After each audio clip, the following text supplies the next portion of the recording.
여러분, 솔로몬 왕이 이스라엘의 3대 왕으로 등극을 했거든요.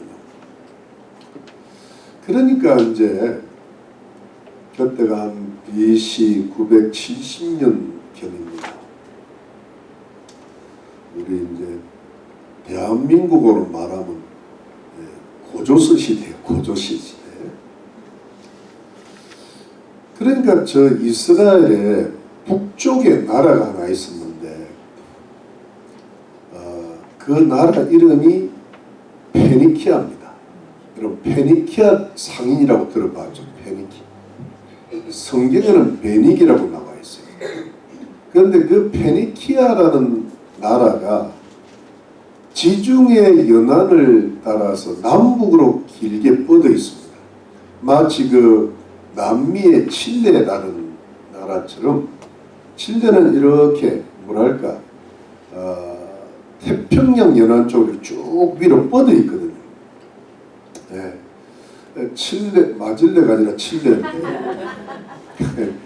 근데 이제 그게 북쪽으로 쭉 남북으로 뻗어 있어요. 근데 그 남쪽 지역이 레바논 지역입니다. 지금도 그 레바논이라는 나라가 있죠. 레바논. 근데 그 레바논이 있는데 그 페니키아의 수도가 두로입니다. 두로.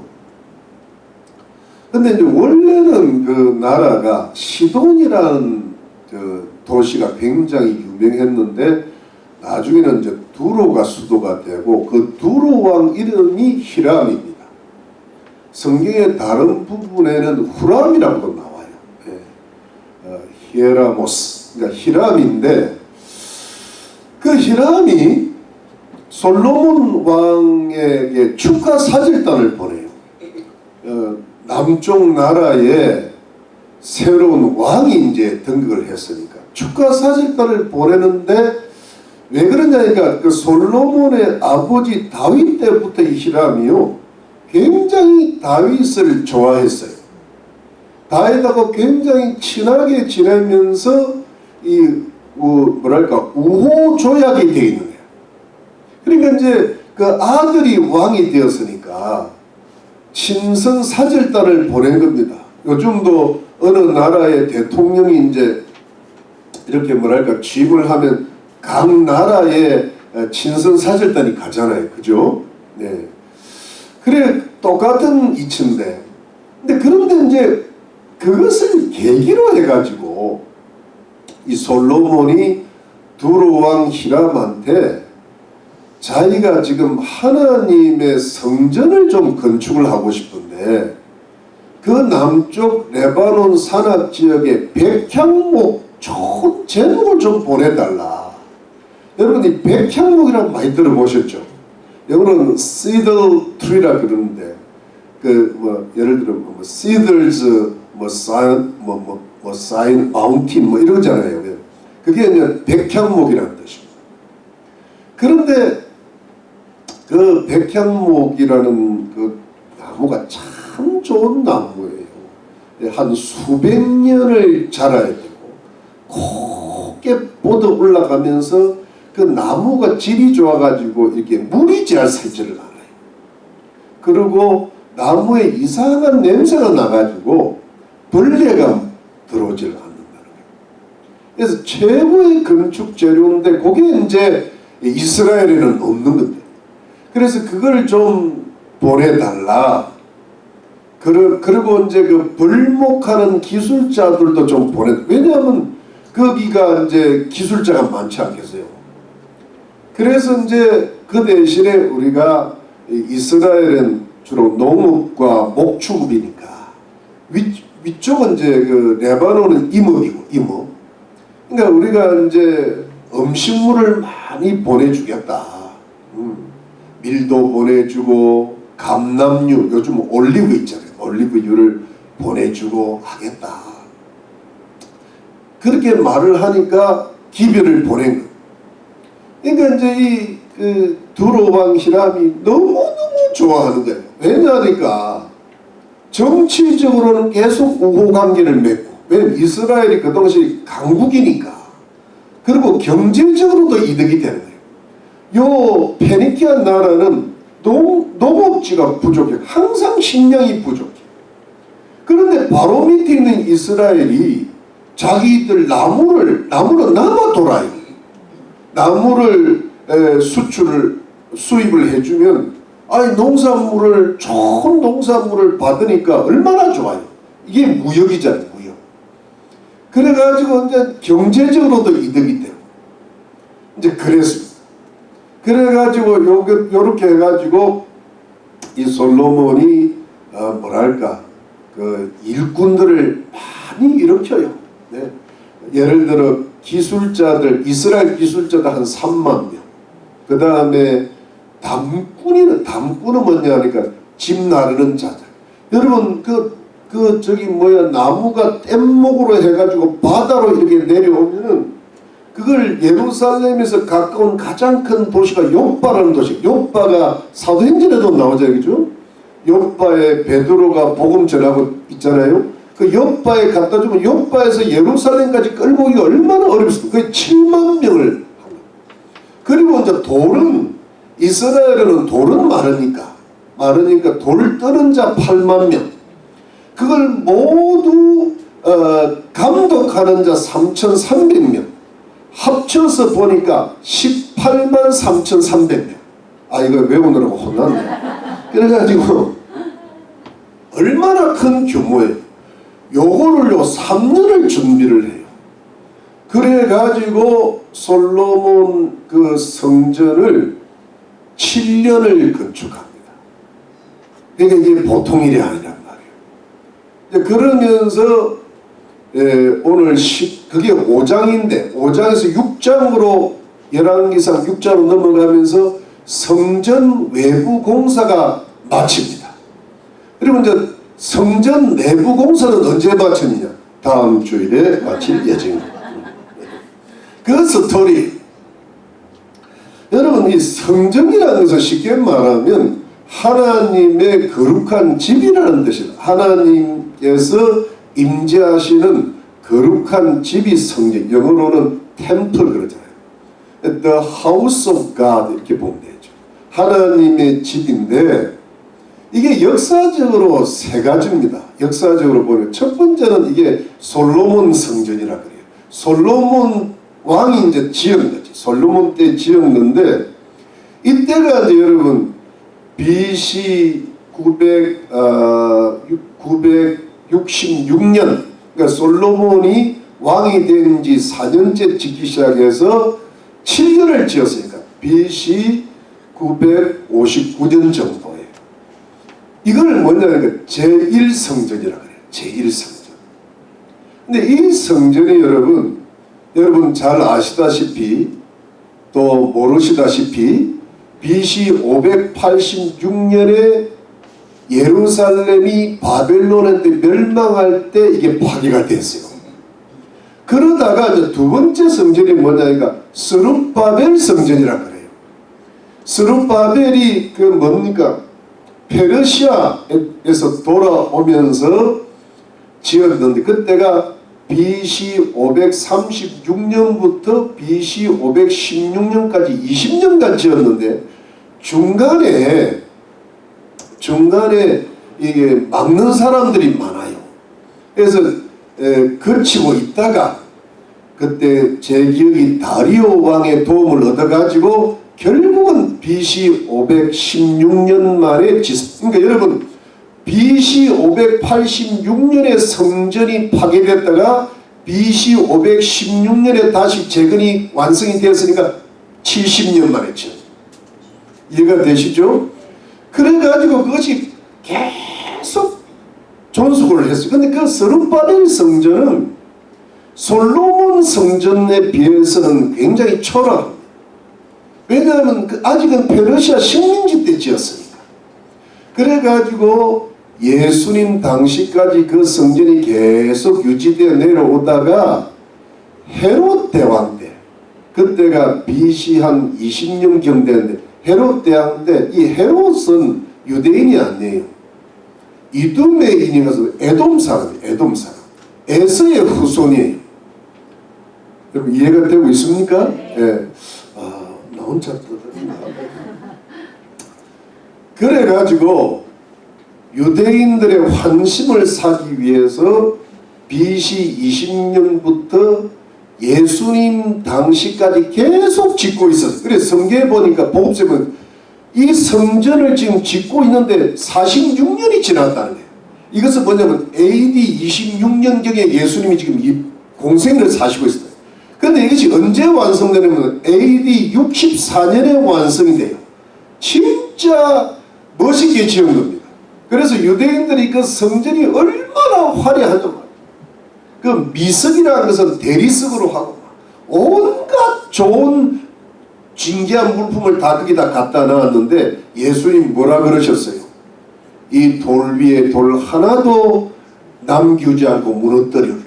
AD 70년에 불과 6년 지나서 로마에게 멸망당하면서 예루살렘 성전이 파괴됩니다. 그리고 지금까지 없는 거예요. 그래서 스룹바벨 성전과 헤롯 성전을 합쳐서 제2성전이라 그럽니다. 왜냐하면 그때 정축했어요. 그러면 또 하나의 성전은 뭐냐? 제3성전이라고 들어보셨습니다. 이것은 뭐냐 하니까 예수님 오시기 얼마 전에 큰 환란이 있을 것인데 그 환란에 있기 전이라 보면 될 것 같아요. 있기 전에 제3성전이 다 지어진다는 거예요. 그런데 그 제3성전에 하나님의 임재가 있어야 될 하나님의 보좌에 누가 앉느냐? 저 그리스도가 앉는다는 거지. 저 그리스도가 앉아서 자기를 하나님이라고 경배하라. 그때가 뭐냐니까 그 저 그리스도가 소위 말하면 이 거짓 종교 지도자를 이용해가지고 자기한테 경배하고 그때 666의 표를 받게 하고 매매를 못하게 하고 우상에게 생기를 넣어주고 그 우상한테 절하게 하고 우상한테 생기를 넣는 게 뭘지 뭐 제 사견이지만 개인 로봇에다가 AI를 탑재하는 게 아닐까 저는 그렇게 봅니다.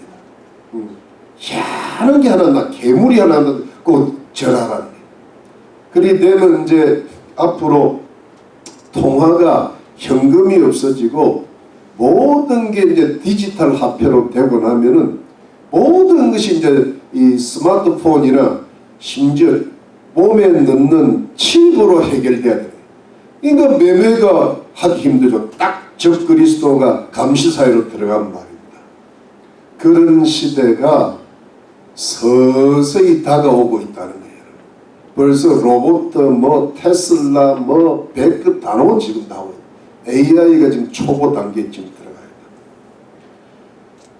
그래서 데살로니가 2장 4절에는 적 그리스도가 나타나서 자기를 하나님이라 한다는 거예요. 그런 시대가 그런 느낌이 드는 시대를 지금 살고 있고 그 시대가 노아의 시대와 같고 소돔과 고모라의 시대와 같다니 지금 소돔과 고모라 돼가고 있잖아요. 맞죠? 요즘 뭐 TV 드라마 보니까 동성애가 안 들어가면 드라마가 안 돼. 그러면서 뭐냐니까 굉장히 미화시킵니다. 소수자들의 인권을 지켜야 된다. 이야 기가 막히게 부드럽게 나와요. 예. 이거 사람들이 다 속는 거야. 아 소수의 인권을 지켜야 되는구나. 예. 남자가 여자로 나오는데 그거를 위로해. 위로. 예. 위로. 참. 물론 이해는 해야 되겠지만 죄라고는 말을 해야 되고 고쳐줘야 돼요. 그걸 뭐 정죄한다는 차원이 아니에요. 네. 지금 그만큼 이제 어려운 시대가 점점 다가오고 있습니다. 네. 제가 무슨 시한부 종말론주의자는 아닌데 지금 드러나는 모습이 그렇게 지금 드러나고 있잖아요. 네. 근데 이거를 성경에 보면은 주님 오시는 날은 때와 시를 아무도 모른다. 심지어 주님도 모른다. 하나님만이 아신다 그랬는데, 도둑, 예를 들어 아기가 임산부가 아이를 낳을 때 언제쯤 낳는다는 걸 알고 있잖아요. 그렇게 된다고 나와 있어요. 데살로니가 후서에. 그러니까 언제쯤 대충 깨어있는 자들은 아는 거예요. 깨어있는 자들. 근데 안 깨어있는 자들은 뭐 이게 어떻게 돌아가는지를 지금 모르고 있는 거예요. 하여튼 근데 여러분 기준이 하나가 있어요. 오늘은 성전 이야기니까 제3성전이 세워지면 그때부터 정신 차리면 돼. 그러니까 뭐 언제 제3성전이 만들어져야 돼요. 지금 예루살렘에 지금 모든 제3성전을 지을 준비는 다 끝났답니다. 유대인들이. 돈도 다 준비, 설계도 다 준비. 다만 거기에 지금 뭐가 있어요? 이슬람 사원이 있잖아요. 모스크가 있는 거예요. 그걸 지금 건드리면 제3차 세계대전이 일어나니까 때를 기다리고 있다. 얼마 전에 트럼프 대통령 때에 예루살렘을 이스라엘의 수도로 인정을 했잖아요. 근데 그게 참 어려워요. 지금도 내가 지도를 살펴보니까 예루살렘까지 이스라엘이 차지했는데 그 예루살렘 고기가 뭐냐면 지금 팔레스타인 사람들이 점령하고 있어요. 그러니까 고기가 아실아실하게, 그러니까 예루살렘은 사실은 팔레스타인에 들어가 있어요. 그런데 이스라엘은 예루살렘 직접까지 가 있는 거야. 그러니까 그 희한하더라 그지. 근데 거기에 이제 탁 넘어가는 때가 온다는 거예요. 그리고 거기에 딱 이제 제3성전이 세워지면 그때 정신을 바짝 차려야 돼요. 네. 이걸로 설교가 그래서 이제 오늘인 이제 그 유명한 성전에 대한 건축이 오늘 시작되는 거예요. 그리고 오늘 외부 공사가 마친 거예요. 내부 공사는 언제 마쳐요? 다음 주에 마쳐요. 완공까지 마쳐 그냥 아주 끝내기로 마음먹었어요.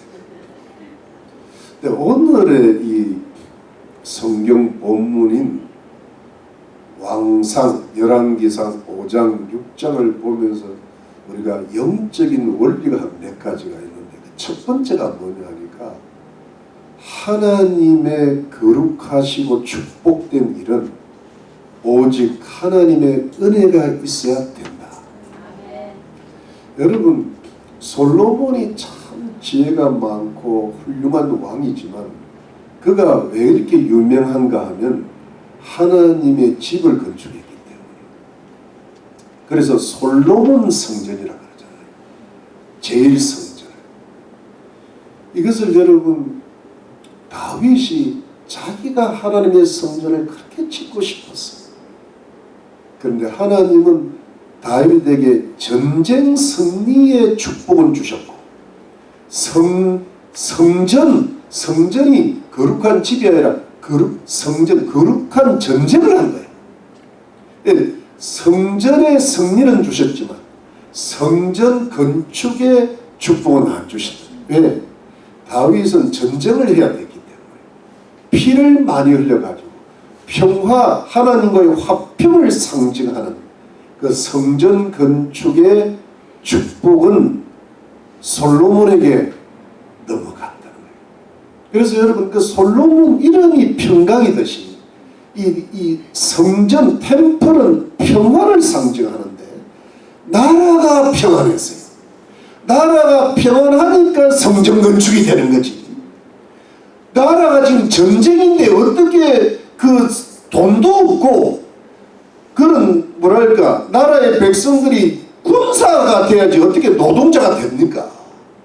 그러니까 나라가 편하고 나라가 부강하니까 농산물을 보내고 그 백향목을 수입하고. 그러니까 여러분 우리도 그렇잖아요. 우리가 예를 들어 나라가 편하고 가정이 편해야 선교가 이루어지는 거예요. 구제도 이루어지고 교회 건축이 이루어지는데 나라도 안 평안하고 가정이 가난해서 어떻게 교회 건축합니까? 뭔가 와닿는 게 없어요. 그거하고 같은 이치죠. 모든 나라가 안정이 되고 경제가 부흥하고 모든 삶이 평안해야 교회 건축도 이루어지듯이 그렇습니다. 그래서 여러분, 이 하나님께서 솔로몬에게 성전 건축이라는 그 거룩하고 축복된 일을 할 수 있도록 하나님께서 솔로몬에게 은혜를 베풀어 주신 줄로 믿습니다. 모든 나라가 평안하고. 여러분 여기 한번 보시죠. 아까 전에 읽은 말씀 중에 우리 5장에 보면은 자 3절입니다. 5장 3절 한번 다 같이 읽고 시작. 당신도 알거니와 내 부친 다윗이 사방의 전쟁을 인하여 그 하나님 여호와 이름을 위하여 전을 건축하지 못하고 여호와께서 그 원수들을 그 발바닥 밑에 두시기를 기다렸나이다. 근데 4절 시작. 이제 내 하나님 여호와께서 내게 사방의 태평을 주시매 대적도 없고 재앙도 없도다. 5절 맞아 읽읍시다. 여호와께서 내 부친 다윗에게 하신 말씀에 내가 너를 이어 내 위에 오르게 할 내 아들 그가 내 이름을 위하여 전을 건축을 하신 대로 내가 내 하나님 여호와 이름을 위하여 전을 건축하려 하오니. 그러니까 사방에 태평을 주시니 모든 대적을 발 아래에 두실 거예요. 그러니까 여러분 모든 것이 평안하고 정치가 안정되고 경제가 부흥이 되고 뭐 솔로몬의 왕실이 번성을 하니까 하나님의 전을 건축할 수 있는. 그러니까 여러분 우리가 이런 겁니다. 뭐 교회 건축이라는 것은 어찌 보면 좁은 의미고요. 이 성전 건축이라는 의미, 성전은 뭐예요? 하나님의 임재의 상징입니다. 하나님은 성전 안에만 계신 게 아니라 하늘과 땅의 모든 곳에 계시잖아요. 여러분 믿으시죠? 이게 그러니까 여러분 우리가 하나님은 어디도 계시는 거 가정에도 계시고 자녀들과 함께 계시고 믿습니까? 우리 직장에 있는데 하나님이 안 계시고 우리 직장에 함께 출근하신다. 아예 출근하시기 전에 가기 전에 계신다. 지금도 이 자리에 계신 줄 믿습니까?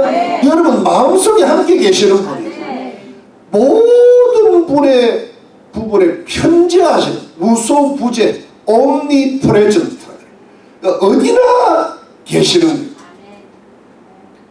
그런데 그렇기 때문에 여러분 하나님의 자녀가 하는 모든 일은 거룩하고 축복된 일이에요. 교회를 봉사하고 교회에서 예배 드리는 것은 기본 핵심이고 다 나가서 자녀를 키우는 것도 하나님의 거룩한 일이요 축복된 일이요 믿습니까? 직장에서 열심히 일해가지고 직장에서 인정받고 높임받고 물질을 얻는 것도 하나님의 거룩되고 축복된 일입니다. 그래서 그 물질을 받아가지고 구별해서 헌금 들여서 교회를 이루어가고 성교하는 거 아닙니까? 맞죠? 우리 몸도 건강한 것도 이게 몸 자체가 하나님의 집이라 이게 성령이 임하니까 믿습니까? 그렇기 때문에 여러분 이 모든 일이 하나님의 일인 줄 믿으시기 바랍니다. 교회만 하나님의 일이 아니에요. 교회는 물론 하나님의 일이고 모든 하나님의 자녀가 하는 모든 일이 하나님의 일이고 거기에 하나님의 거룩과 축복이 임해야 될 줄로 믿습니다. 그러려면 어떻게 되어야 되냐? 하나님의 은혜가 임해요. 우리 자녀에게 하나님의 은혜가 임할 줄로 믿습니다. 우리 직장에, 가정에, 교회에 우리가 이 거리에 운전하는 것까지도 하나님의 은혜가 임해야 돼요. 믿으시죠? 그래야 여러분 하나님이 우리를 지켜주실 거 아니에요.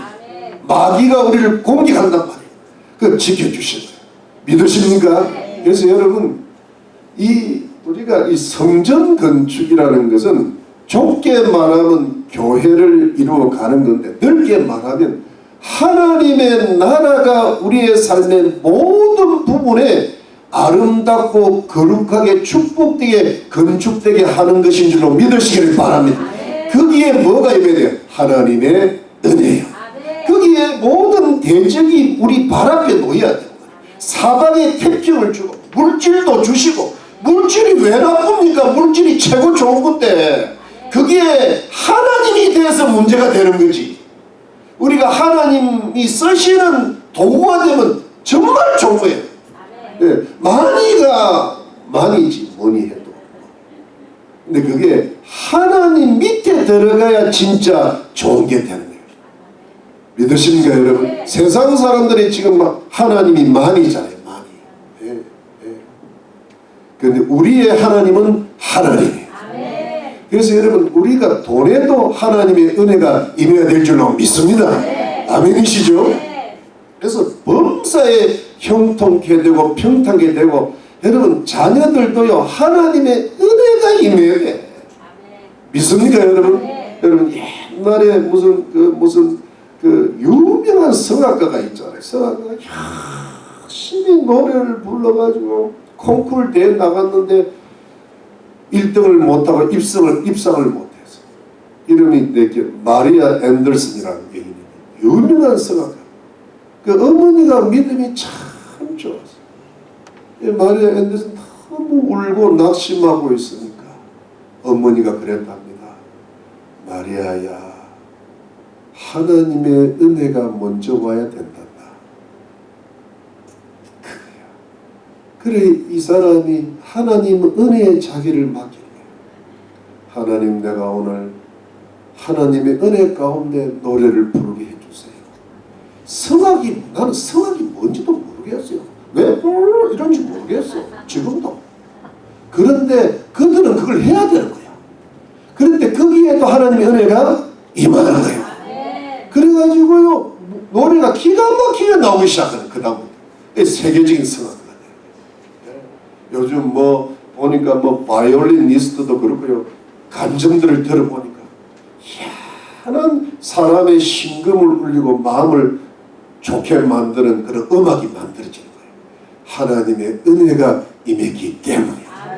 아멘입니까? 아멘. 두 번째가 뭐냐 하니까 하나님의 거룩해 하시고 축복을 주시는 일에는 그 하나님의 일에는 하나님의 지혜가 있어야 된다. 여러분 하나님의 은혜가 이렇게 내릴 때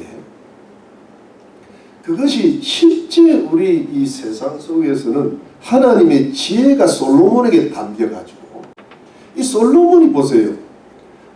북쪽에 히람이 축하사절단을 딱 보내니까 지혜가 딱 뿅 한 거야. 반짝반짝. 이때 뭔가 이야기를 해야 되겠다. 이래가지고 레바논에 백향목 보내주세요. 나는 음식 보내줄게요. 농산물, 축산물 보내줄게요. 그리고 그 18만 3,300명을 일으켜가지고 여러분 그래갖고 그 특별히 이스라엘 사람들 3만 명, 예를 들어 돌 뜨는 자 8만 명, 집 나른 자 당군 7만, 합이 15만 명은 주로 가난한 사람들, 노동자들. 근데 그 3만 명은, 만 명은 그러니까 한 달씩을 위에다가 보내는 거예요. 그래가지고 만 명은 위에 있고 밑에 2만 명이 있는 거예요. 그래가지고 이게 뭐냐 하니까 석 달에 한 번 한 달을 거기 가 있어요. 그러면 여기 내려오면 가정도 이루고 자기 농사도 짓고 그러면서 꼭 올라가서 돈도 벌고 이래가지고 자기 가정도 지키고 자기 경제도 만들면서 위에 가서 일하게 만들고 이래가지고 굉장히 요즘 말로 보면 머리가 좋은 나라 경영을 잘하는 거지. 그러니까 여러분 여기 우리 한번 봅시다. 자 7절 말씀. 7절 말씀. 히람이 솔로몬의 말을 듣고 크게 기뻐해 가로되 오늘날 여호와를 찬양할 줄로다. 저가 나에게 지혜로운 아들을 주사 그 많은 백성을 다스리게 하셨도록 하고 12절에 여호와께서 그 말씀대로 솔로몬에게 지혜를 주신 거로 히람과 솔로몬이 친목하여 두 사람이 함께 약조를 맺었다. 이게 뭐냐면 국제관계가 지혜로 이루어진다. 그러니까 여러분 나라의 대통령이나 왕이 이웃나라 대통령하고 왕하고 아주 친선하고 약조를 잘하고 그야말로 살벌한 국제 정세 속에서요 정말 나라를 잘 다스리면서 침묵하면은 각자가 잘 사는 거예요. 그런데 이걸 대통령이 잠깐 뭔가 좀 멍청해지고 이러면 우크라이나에 꼴대는 거예요. 이번에 여러분 만일에 대한민국 국민이 대통령을 이재명을 뽑았으면 이재명이 다 했어요. 그 사람 이재명이 다 했어. 뭔 소리인지 모르겠습니다. 네, 이재명이 다 했어. 하나님께서 김문수라는 그 경사노위원장, 경제사회노동위원장 장관급입니다. 거기에다가 윤석열 대통령이 희한한 지혜가 생겨가지고 그 인물을 거기다 딱 갖다 놓는 바람에 딴 건 잘 모르겠어요. 한동훈 장관이라는 사람이 혼자서 외롭게 싸웠는데 희한하게 해가지고 이번에 민주노총이 크게 일어날 뻔했는데 그걸 그냥 앞에서 정면으로 받아치거든요. 그래가지고 뒤에서 강화문 집회에서 정광훈 목사님이 힘이 나가지고 지금 말하면 아주 난리. 브루스를 내가 브루스 하기가 좀 그랬는데 그래가지고 나라가 지금요 지금 뚫고 나가는 거죠. 그런데 그게 뭐냐 하니까 하나님의 지혜가 있다. 하나님의 은혜가 먼저 오니까 그 하나님의 은혜는 윤석열 대통령 때문에 온 게 아니야. 정광훈 목사님 때문에 온 거죠. 그러니까 그 지혜가 윤석열 대통령한테 임하니까 진짜 은혜와 지혜를 일단 갖춘 인물이 김문수 지사. 공산주의와 주체사상이 뭔지를 가장 잘 아는 인물이에요. 그러면서 자유우파로 저장하면서 정광훈 목사님 교회 가가지고 천주교에서 개신교로 바뀌었던 인물이에요. 부인까지 돌아봤어요. 그런데 이제 아까 이전에 한번 정광훈 목사님이 약간 삐끗했다가 그래도 이분은 정광훈 목사님을 배반은 안 했어요. 안 하고 교류를 갖고 있다가 이번에 70이 넘어가지고 전격 발탁이 된 거예요. 그런데 막 문재인을 놓고 김일성주의자라고 바로 치고 나가니까 민주당 사람들이 감당이 안 되는 거야. 자기보다 한 수 위거든요. 나이도 많지, 모든 경륜이나 국회의원 3번 했지, 경기도지사 2번 했지, 감당이 안 돼. 서울대학 나왔지, 서울대학은 이럴 때 나오는 거예요. 예. 요즘 서울대 출신들이 진짜 조국이 때문에 아주 그냥 서울대 망신살을 뻗치는데 요즘 서울대 오래간만에 됐어요. 예. 그래가지고 요즘 이제 겨우 활도를 찾는구나. 이제 뭔가 근데 인물이 하나 딱 들어오니까요. 하나님의 은혜는 교회로부터 나온 거예요. 정광훈 목사님 목숨 걸고 하니까 하나님이 너무 저들이 저러니까 은혜를 베푸시니까 대통령의 지혜가 생겨 지혜로운 장관급을 올라가니까 나라가 뚫고 나가는 거예요. 그러면서 여러분 이 큰 무서운 그 주사파 세력을요. 예? 와 지금 민주당이 쑥대밭이 돼간다는 말도 있고 나 잘 몰라요. 잘 모르는데 대충 하는 거야. 왜? 여러분들이 뭘 알겠어요? 그러니까 대충 하는 거야. 예? 그러면서 뭔가 잘 돼가고 있는 듯하다. 오래간만에 좀 왜냐하면 이 김문수라는 사람이요 목숨 걸은 것 같아요. 이제는 이분이 이제 뭐 지나가면 80이잖아요. 이제는 뭐냐 하니까 자기의 인생을 정리해 나가는 것 같아요. 잘하면 대통령 후보까지 올라갈 겁니다. 예언이 아니고 톱밥이에요. 여러분 이게 왜 중요한가 하면 이승만 대통령은 건국 대통령이고 박정희 대통령은 부국 대통령이라고 그러잖아요. 지금 윤석열은 보국 대통령, 나라를 지켜. 근데 앞으로도 통일 대통령이 나와요. 통일 대통령은 굉장히 지혜로운 사람입니다. 그러니까 이 시대를 깨뚫고 백성들의 마음을 깨뚫고 어떻게 하면 저 북한 사람들을 이 공산주의는 멸망시키면서 북한을 끌어안을 침묵할 수 있는지. 그러니까 예를 들어 평화통일, 평화통일인데 타협통일을 하는 게 아니라 북한의 공산당은 멸망을 시키면서 화합을. 지금 한국의 목사님들의 대부분이 뭘 모르고 있는가 하면 북한 공산당과 타협을 하면서 통일을 하려는 게 문제가 되는 거예요. 공산주의는 타협 안 됩니다. 절대 타협. 이번에 윤석열 주사파 척결하고 나온 MBC 타도가 윤석열 이제 정신 차리고 나가는 거예요. 근데 목사님들이 속고 있는 거예요. 네. 그런 게 많아요. 그래서 지금 이제 이게 뭐냐 하니까 하나님의 지혜야. 여러분 이게 얼마나 한국에 내가 이게 지금 이런 이야기 한마디 하고 한국의 그 가장 큰 교회가 뭐예요? 여의도수 이영훈 목사님 그분이 지혜가 부족하시. 근데 그 부족한 지혜를 목사도 아닌 그 김성욱이라는 사람이 나가가지고 그 사람 틀렸다고 해요. 김성욱이가 맞아요. 그러니까 이게 뭐가 뭔지를 모르는 거야. 정광훈 목사님이 죽으라고 외쳐도 이거는 무집사님 발언인데 이걸 깨닫지를 못해.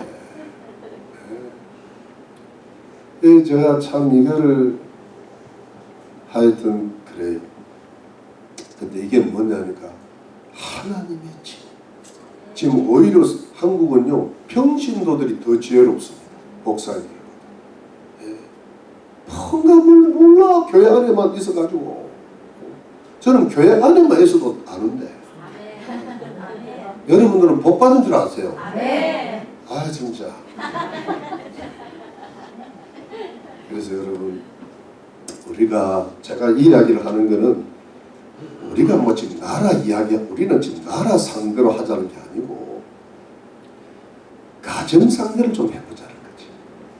자녀들을 키우는 것도 하나님 지혜가 있어야 돼요. 직장 생활하는 것도 하나님의 지혜가 있어야 돼요. 교회 생활하는 것도 하나님의 지혜가 있어야 돼요. 하나님 이거 어떻게 하면 얘를 어떻게 키워야 제대로 키우겠습니까? 이렇게 하나님의 지혜를 구해서 하나님의 은혜가 먼저 오고 이래야 얘가 길을 올바로 가지. 그냥 자기 생각으로 자기 견해로 키워봐야 말짱 도루묵이요. 헛방이라고. 네? 여러분 제가 저는 이런 이야기 안 하고 싶은데 시간을 좀 단축시켜 드리는 거예요. 인생을 헛방으로 살면 안 돼. 헛방보다 조금 못한 수준이 허당이에요. 머리는 똑똑하고 열심히는 하는데 남는 게 하나도 없는 게 허당이고 헛방은 인생 자체가 헛방이에요. 사도행전 20장에 보면 사도 바울이 에베소 교회 장로들을 불러놓고 나는 모든 사람의 피에 대하여 무죄하다 그래서 모든 걸 다 가르치는 거예요. 저는 예수 믿고 구원 얻는 것만 가르치는 게 아니에요. 하나님 말씀 전체를 여러분들에게 알려드리고 싶어요. 여러분 왜냐하면 제가 공부를 꽤나 잘했던 기억이 있거든요. 워낙 오래된 길에 기억도 안 나. 하나님의 지혜가 저를 떠나버리니까 끝에서 놀다 끝에서 내 대학 들어갈 때 죽을 뻔했어요. 근데 그게 뭐냐 공부가 안 돼. 제 원래 어릴 때 별명이 뭔지 아세요? 스타딩 웜이야. 공부벌레. 기억나면 난 벌레 공부벌레라고. 근데 나중에 공부를 못하는 사람이 돼버리더라고. 하나님께서 지혜를 막아버리시더라고요. 그 지혜 때문에 그것 때문에 내가 예수 믿었어. 예수 믿고 나서 지금까지 오니까 하나님의 지혜가 돌아와. 이제 머리가 튀기 시작한다고. 하나님이 지혜를 주시니까 지혜가 되는 거예요. 할렐루야. 그러니까 여러분 제발 내가 열심히 한다고 되는 게 아니에요. 왜냐하면 여러분 세상 사람들은 자기 지혜로 살아요. 그냥 내버려 두는 거예요. 그런데 하나님 백성들은요 그 속에 예수 믿고 구원받아 성령이 계셔. 그 성령이 계신 게 성령의 전이라고. 성령의 전에는 하나님의 은혜와 하나님의 지혜가 먼저 와야 돼요. 그래야 세상 지혜, 세상 지식도 트이는 줄로 믿으시기를 바랍니다. 그러니까 아이들을 말씀을 가르쳐놔야 돼요. 기도를 가르쳐놔야 돼요. 내가 우리 김민재 전도사님한테 저는 요즘 젊은 사람들은요 아무리 전도사님이라도 간섭하는 거 싫어해요. 요즘 애들이 다 그렇잖아요. 내가 딱 한마디 다른 거는 다 오케이야. 김민재 전도사님은 내 말을 잘 듣는 것 줄로 알지만 나는 김민재 전도사님을 위해서 내가 살아요. 진짜야. 이것도 편집하다가 안 그런데 나는 그래. 근데 왜 그러냐면 여러분들 자녀 때문에 내가 그러는 거야. 근데 내가 그분한테 부탁하는 건 딱 하나예요. 아이들한테 큐티하는 걸 가르쳐주라. 말씀도 잘하고 성품도 좋고 하는데 딴 거는 다 맡기네. 그런데 내가 딱 한 가지 부탁했어요. 지난 1년 안에 딱 한 번은 아이들한테 성경 읽고 기도하는 거 가르쳐줘라.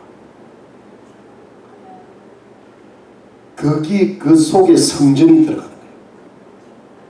여러분 그게 성전 아닙니까? 신약적인 성전은 나라고 예수 믿는 사람이 성전이야. 맞죠? 거기에는 하나님 말 그것만 해주면요, 그것만 하나님의 성전이 되면 하나님의 은혜가 임하게 돼 있어요. 하나님의 지혜가 임하게 돼 있어요. 그걸 놓치면은 바보 돼. 내가 바보 돼 봐서 아는 거야. 그 세월이 3, 40년 여러분들이 애들을 가르치듯이 지금 어떻게 돼요? 거의 바보잖아. 지금 제가 무슨 이야기를 하는가 하면요, 이걸 뚫지 않으면 망해요. 이제는 제가 할 말을 다 하려고 해요. 왜냐면 여러분들이 잘못되는 것을 내가 볼 수가 없어.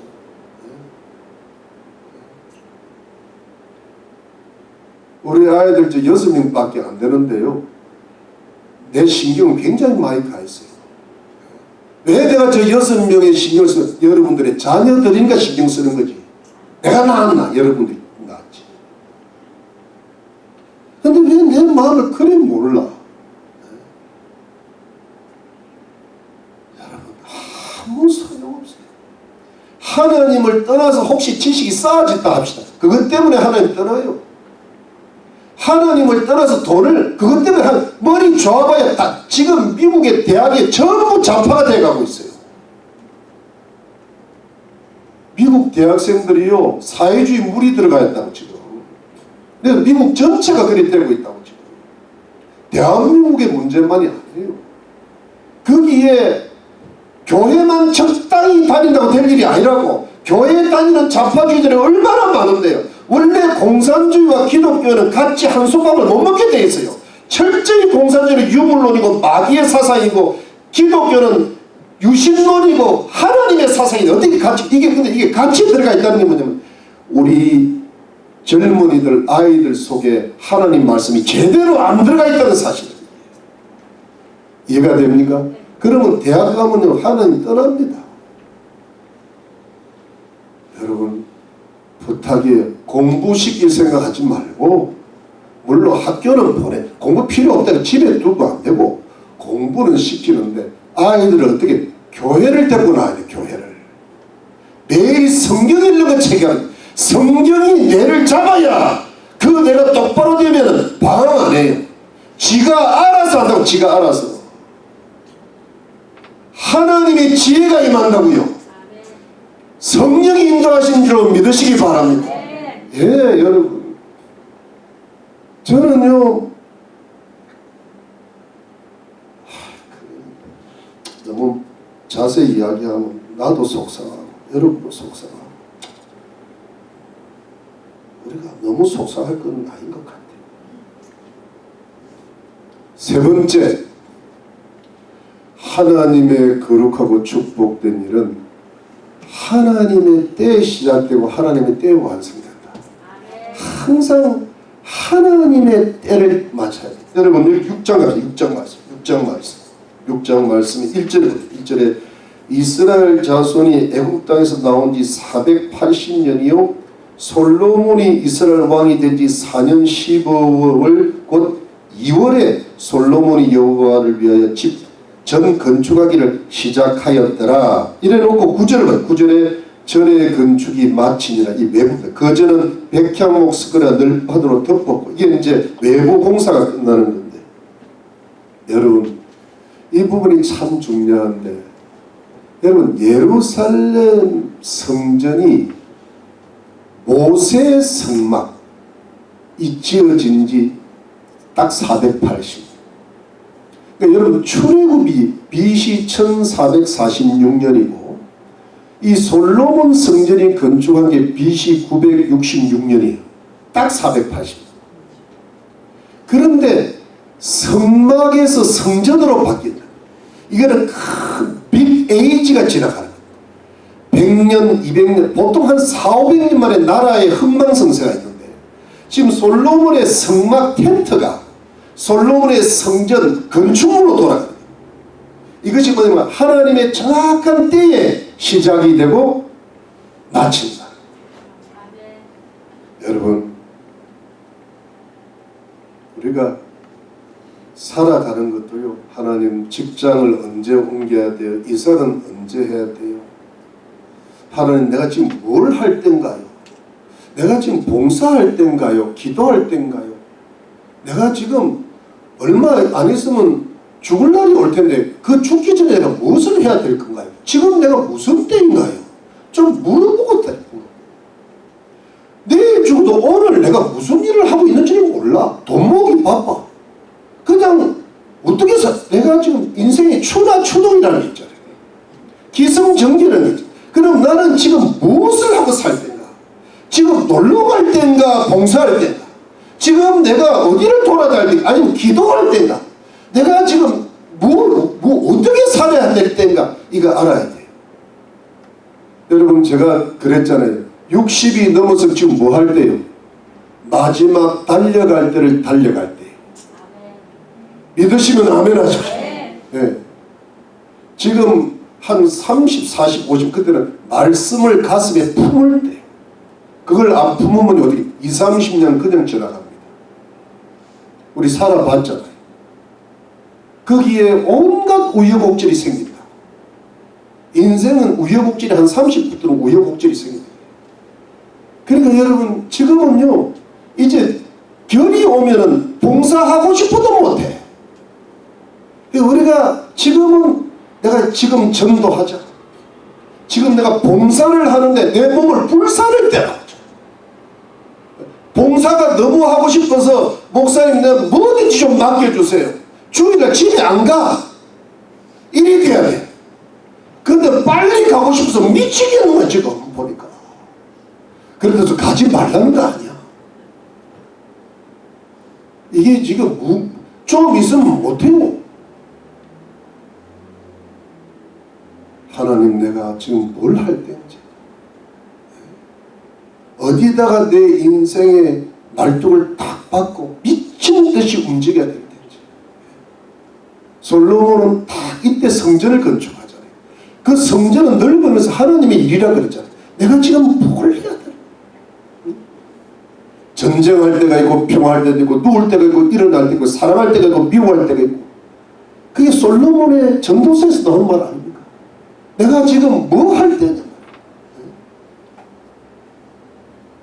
여러분, 인생이 한 번밖에 없는 소중한 것인데 인생을 복되고 거룩하게 사시는, 우리 인생을 하나님의 성전처럼 건축을 하려면 하나님의 때를 따라 행해야 될 줄로 믿습니다. 그리고 마지막 네 번째가 하나님의 거룩하고 축복된 일은 하나님의 뜻을 따라야 돼.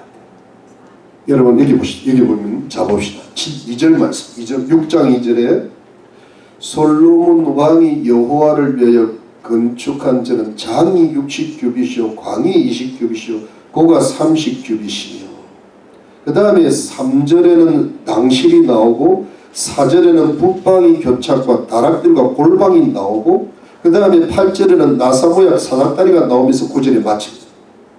이게 무슨 뜻인가 하면 여러분, 이상하게 규빗이라는 것은 45.6cm를 가리키는데 한 역 1m의 반이 조금 못 됩니다. 그런데 이것이 뭐냐 하니까 솔로몬 성전은요, 모세의 성막의 딱 2배예요.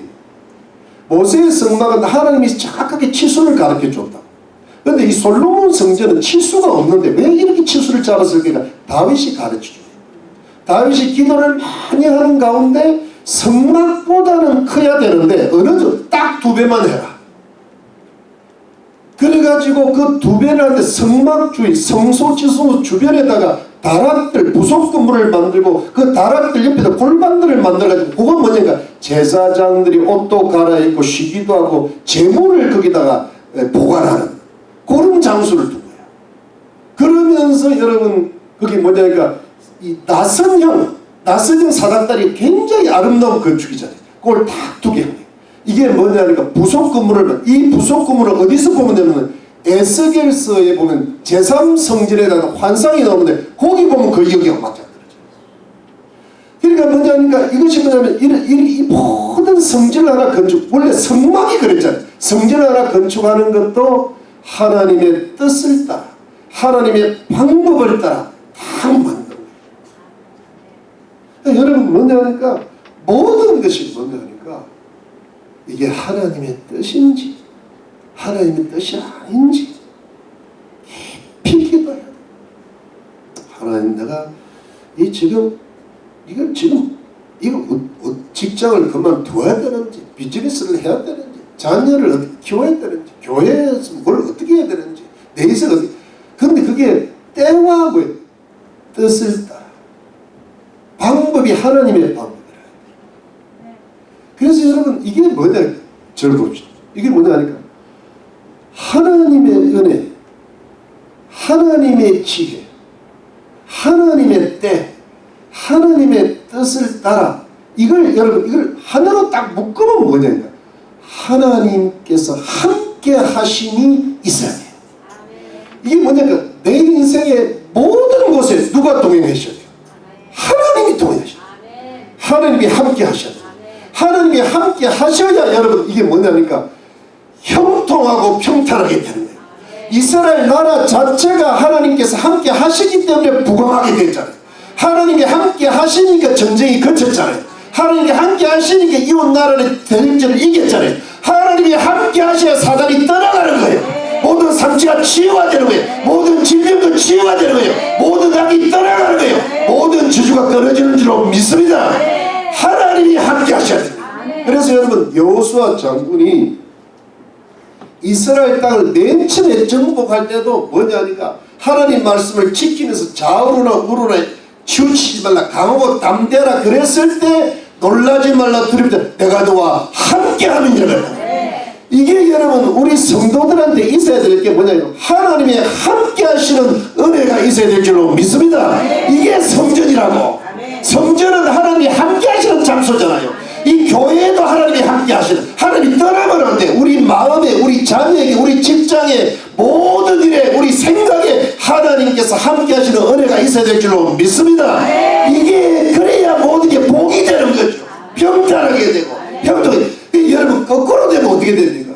하나님의 은혜가 사라지고 있어. 하나님의 지혜가 아니라 내 지혜였더라고. 하나님의 뜻이 아니라 내 뜻이야. 하나님의 때가 아니라 내 때라고. 내 때. 주님은 철저히 하나님의 때와 하나님의 뜻을 따라서 움직이시고 하나님의 때에 십자가에 돌아가셨잖아요. 그러니까 부활의 영광이 나타나지. 믿으십니까? 여러분 인간의 지혜, 인간의 뜻, 인간의 방법으로 하면 누가 함께해요? 사단이 함께한다고. 악령이 들어온다고. 여러분들 속에 이미 귀신들이 들어와 있고 가정에 들어와 있다고. 그놈들을 하나님이 함께 하시고 쫓아내 주실 줄 믿습니다. 여러분 그거 하자고. 지금 예배 드리는 거 그거 하자고. 예배만 드린다고 되는 게 아니야. 예배에 하나님께 함께 하시는 그 은혜를 가정에 들고 가야 될 줄로 믿습니다. 그걸 자녀들에게 하나님의 지혜로 가르치고 직장에서 하나님의 지혜로 살아서 하나님이 함께 하시는 은혜가 있을 때 모든 저주와 사단이 떠나갈 줄로 믿는 것입니다.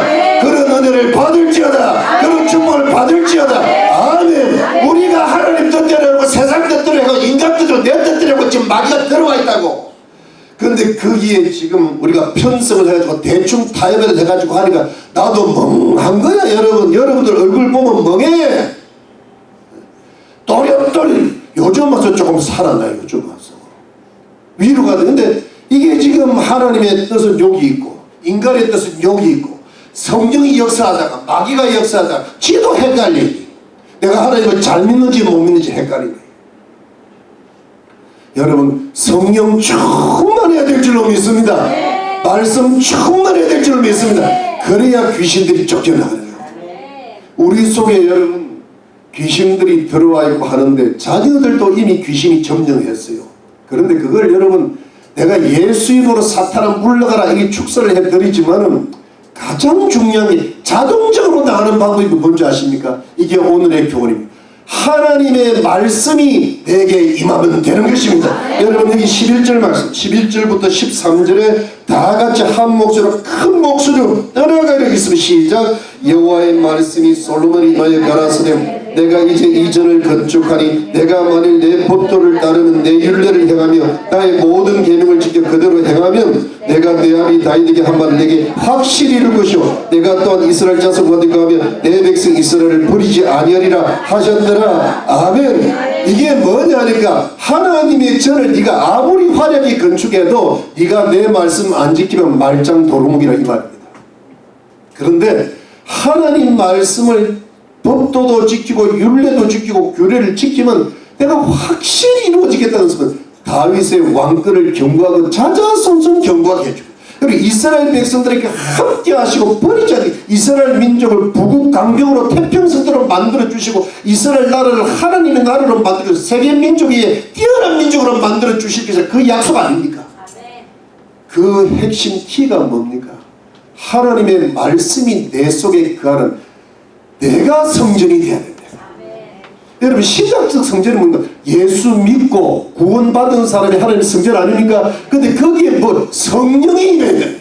그래야 거룩한 전이 될 거 아닙니까?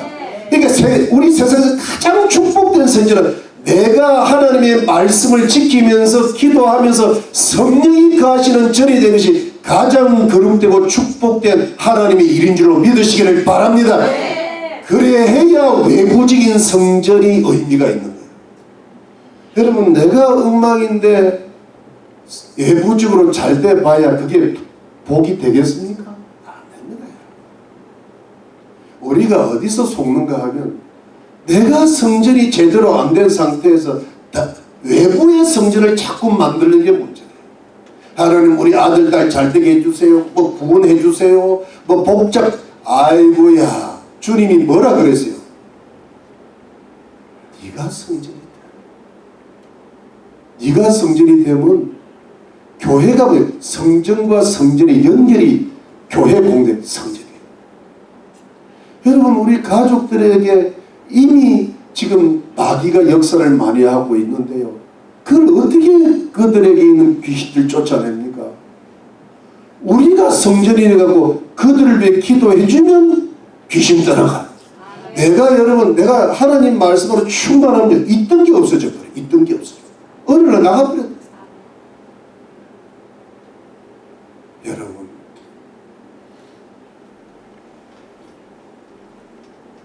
오늘의 영적 교훈은 뭐냐 하니까 내가 하나님의 성전이 되죠. 그래야 내게 하나님이 먼저 함께 하셔야 하나님이 함께 하셔야 내가 거룩하고 축복된 하나님의 집이 돼요. 그럴 때 교회도 가정도 이웃도 거기가 성전이 이루어지셔. 맞습니다. 형통케 되고 평통케 되는 역사가 일어날 줄로 믿습니다. 여러분 지금 우리는 굉장히 영적인 싸움을 하고 있어요. 우리가 멍하고 있으면 안 됩니다. 제가 오늘 이 말씀 엘리베이터 이야기하고 마칠게요. 여러분 엘리베이터가 저게 내가 역사를 보니까 지금부터 한 3, 4년 전에 저게 잘못됐답니다. 고장이 났는데 수리하는 사람에게 제대로 된 컴포넌트에 빠졌으면 그래 조금만 수리하면 끝나네요. 그런데 잘못된 사람을 하나 만난 거예요. 사기꾼을 하나 만난 거예요. 그 사기꾼이 소개한 건축회사가 잘못된 형편 공사를 했는데 오히려 더 망쳐놔 그렇게. 그래 그때부터 저게 아무리 고쳐 한 번 엘리베이터가 고장이 나니까요. 정말 고치기가 힘들어요. 근데 여러분 우리가 우리의 사명은 뭐냐면 저 엘리베이터가 고치도록 기도하는 거예요. 기도를 많이 해서 저 엘리베이터가 고쳐지면 저게 이제 다른 사람을 성전으로 만들어 하나님이 전으로 만드는 역사가 이루어질 거 아니에요. 영적으로 보면요, 여러분, 우리 집안에 엘리베이터가 고장이 난 거예요. 뭐 누군가가 잘못 공사를 하나 한 거야. 근데 이걸 여러분 돌이킨다는 건 참 어렵습니다. 그래서 그냥 어떤 사람은 안 해. 어떤 사람은 그냥 포기해. 어떤 사람은 그냥 쉽게 될 줄 알아요. 여러분, 제가 나라의 역사나 교회의 역사나 인간의 역사를 통해서 깨달은 것은 뭐냐 하니까 한 번 망가진 게 회복된다는 것은요 결코 쉬운 일이 아니다.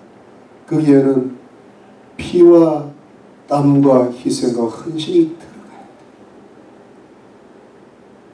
돼. 여러분 제 말 이해되십니까? 이해되십니까? 여러분 눈물이 날 정도가 뭐냐 하니까 대한민국이 일제시대에 넘어가가지고 다시 회복될 때까지 36년 걸렸잖아요. 예를 들어 유관순 열사 같은 사람, 윤봉길 의사 같은 사람, 안중근 의사 같은 사람을 비롯해서요 수많은 사람들이 죽어갔어요. 나라 되살리려. 그래서 나라가 이만큼 독립이 되고 이승만 대통령을 비롯한 수많은 애국지사들이 무명의 용사들이 그 고생해가지고 대한민국을 이렇게 만들어 놨는데 그래서 이렇게 발전을 했고 미국도 말할 것도 없고 나라가 진짜 잘 살라 그러니까 또 주사파가 되어 또 파괴하는데 지금 그걸 해서 목숨 걸고 싸워서 이루어나 그 속에 교회가 꽃을 피우는 겁니다. 여러분 우리가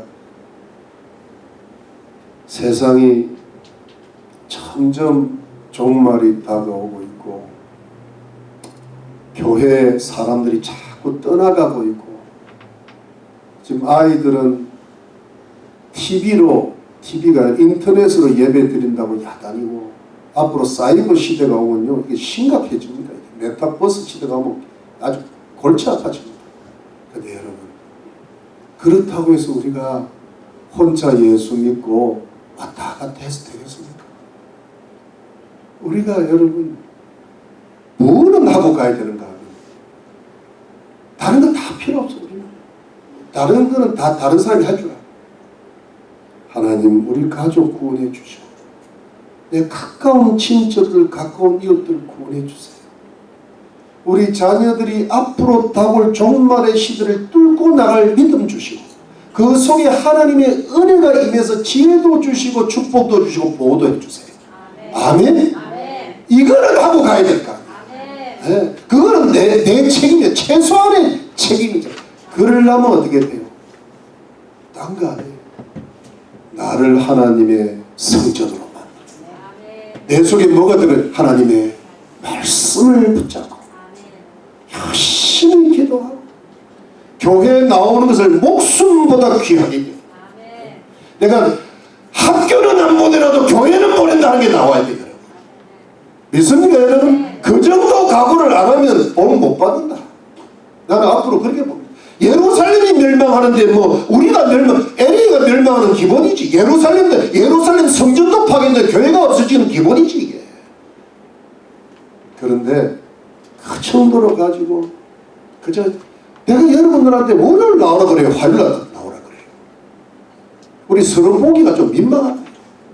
근데 금요일날 주일날 나와서 제가 이제 왜 이야기하느냐 성전 건축이 시작됐죠. 우리 다음 주일날은 이제 교회 봉사위원회로 모입니다. 1시 반에. 여러분 그 주보 보셨습니까? 예, 뭘 봤겠어요. 근데 내가 다 아무것도 생각이 없어. 예, 그냥 주보겠지. 근데 교회 봉사위원회가 누구냐면 우리 다야. 온 교인의 간부하야. 이걸 모이는 이유가 11월 6일 첫 주일부터 예배 2번을 시작합니다. 2번을 다 나와야 돼. 2번을 다 드리는 거예요. 근데 첫 번째 예배는 우리를 위한 드리는 거고, 2번째 예배는 가족들을 구원하기 위한 예배를 드립니다. 속으로 큰일 났다. 좋은 시절 다 갔다. 여러분, 제가 자세한 거는 다음 주에 말씀드릴게요. 이걸 지금 시작할 때가 됐네. 그래가지고 근데 이걸 하자는 거는 딴 거 하나 나라 살리자고 하는 게 아니야. 여러분 가족 살리자고, 자녀 잘 되게 하자. 이웃들 한 명이라도 보내. 여러분 한 명 구원해 봤어요? 여러분 한 명을 교회 데리고 나왔어요? 여러분들을 데리고 나온 사람은 있을 거 아니에요, 교회를. 누군가가. 근데 여러분 한 명도 주님 앞에 전도 못하면요, 성전은 성전인데 겨우 성전. 달랑 그런 부끄러운 모습을 주님 나라 가면 되겠습니까? 여러분 제 말이 지나칩니까? 그런데 우리가 힘을 합치면 할 수 있어요. 만일에 여러분 이 말 우리 다 봉사위원회가 우리 15명이에요. 근데 합쳐서 한 명만 구원하면 15분의 1은 우리 상이잖아. 근데 15명 구원하면 한 명이 우리 상이라고. 할 수 있다. 우리는 성전이 될 수 있다. 우리 가족들도 성전을 만들 수 있다. 그러려면 일사불란해야 돼. 목사가 뭘 좀 하자. 여러분 나는 우리 가족 다 구원받았어. 나는 안 해도 돼. 그러고 하면 되겠어요, 안 되겠어요? 안 되는 거야. 여러분 가족들한테 구원을 좀 시켜야 돼. 막 하는 데까지는 해봐야 될 거 아니야. 진짜 골동들은 안 되더라도 본인이 알아서 지옥 가면 돼. 근데 지옥 가기 전에 마지막으로도 천국 가게 하기 애를 써봐야 될 거 아니야. 믿으십니까? 유관순 열사는 못 되더라도 유관순 권사는 돼야 될 거 아니야. 맞아요, 틀려요? 네. 안중근 의사는 못 되더라도 안중근 안수 집사는 돼야 될 거 아니야. 이럴 때 안수 집사 하면 네? 윤봉길 의사는 못 하더라도 윤봉길 순장은 돼야 됩니다.